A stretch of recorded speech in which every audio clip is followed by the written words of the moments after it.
Contare le lentiggini sulla tua pelle pallida, mi dici come fai a sembrare così eterea nel bar dei sogni ignobili ed irrealizzabili. Mi pare ancora più bella e seducente raccontandoti le nuvole nel buio, non le vedo ma ci sono già così come ora immagino quel tuo sapore buono. Stanotte pioverà, saremo meraviglia negli occhi di quel fulmine che il cielo un po' spariglia.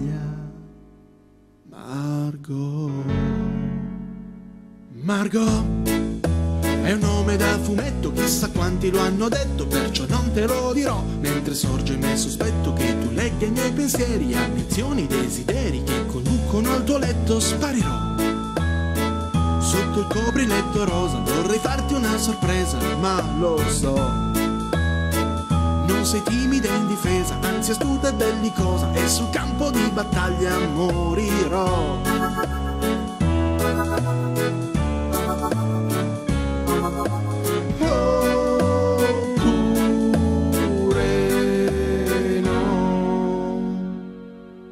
Lo specchio sul soffitto, ecco il primo colpo d'occhio. Non sono nel mio letto, però non sono così vecchio.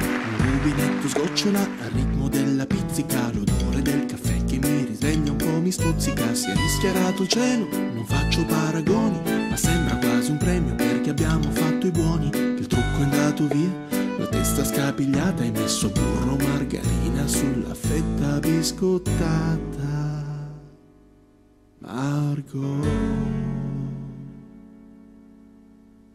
Margot è un nome da fumetto, chissà quanti lo hanno detto, perciò non te lo dirò. Sono ancora un po' distratto, non sono più l'uomo di ieri, dai ragionamenti seri, la battaglia mi ha distrutto, sì lo so.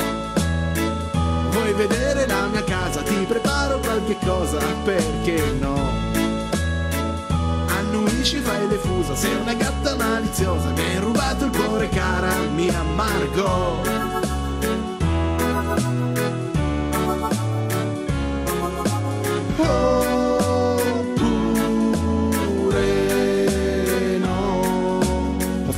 Scommessa col portiere che sarei rientrato solo, non mi offrirà da bere, ma cammino a mezzo metro dal suolo, fischiettando love, love me do, o la rapsodia in blu, bofonchiandoti for tu, o parlami d'amore, ma